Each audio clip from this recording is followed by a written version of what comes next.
Bonjour et bienvenue. Vous regardez une vidéo du blog Les Enfants à venir. Je suis Marion et je réponds à vos questions en vidéo.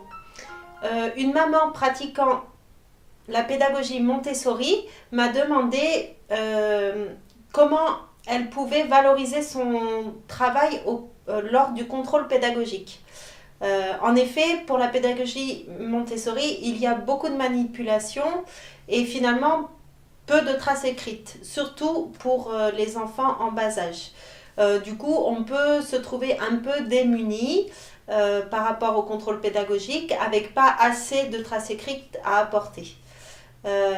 Du coup, vous avez plusieurs possibilités. Si le contrôle pédagogique a lieu chez vous, vous pouvez juste faire une liste de tous les ateliers qui sont présents chez vous, de tous les ateliers que vous avez présentés à vos enfants et qu'ils utilisent, et en face de chaque atelier, de noter les compétences que ça permet de travailler.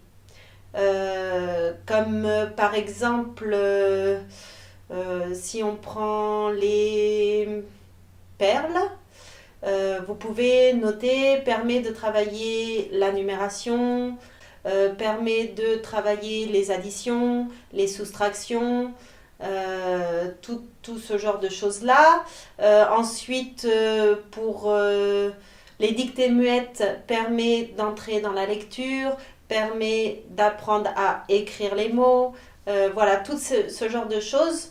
Vous pouvez bien sûr trouver ces compétences dans les programmes de l'éducation nationale. Je ne parle pas du socle commun puisque c'est peut-être pas assez détaillé, mais dans les programmes ça sera plus détaillé, ou les inventer simplement avec vos mots, mettre les mots dessus.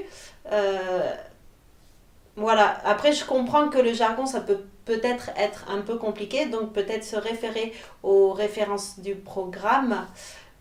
Même si nous ne sommes pas tenus en instruction en famille de suivre ce programme. Mais c'est juste pour vous aider à trouver les bons mots pour définir les compétences travaillées par tel ou tel atelier.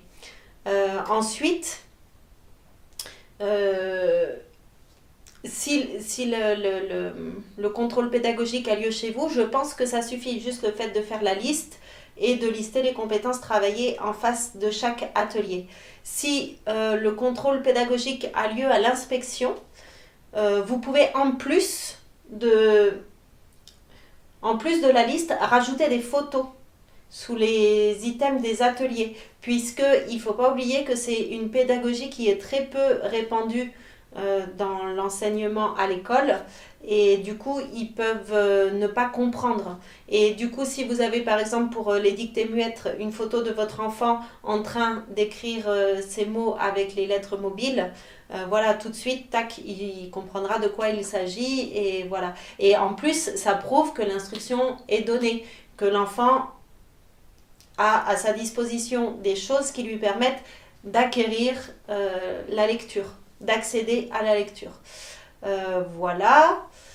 Pour la grammaire, vous faites forcément appel à des petites phrases ou des répertoires pour les noms, les verbes, voilà. Donc n'hésitez pas, pareil, à emmener quelques exemples si vous avez besoin.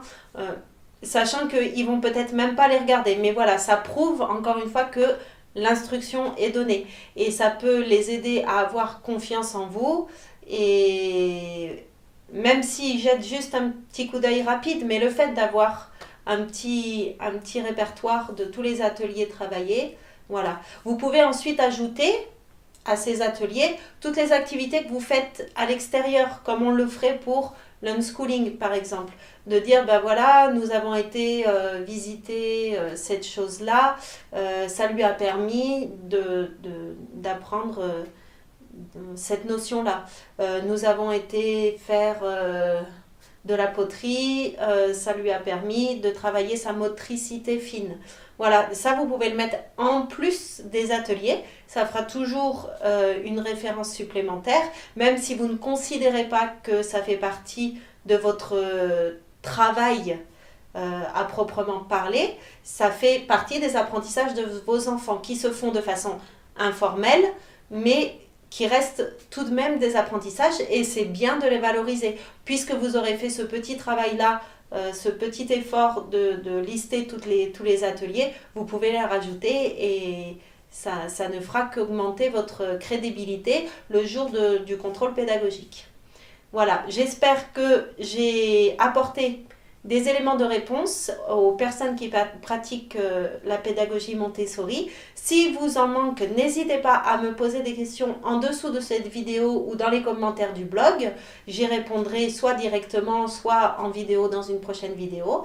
Et n'oubliez pas de vous abonner à la chaîne et de partager si ces vidéos vous apportent des réponses. Et je vous dis à très vite pour une nouvelle vidéo.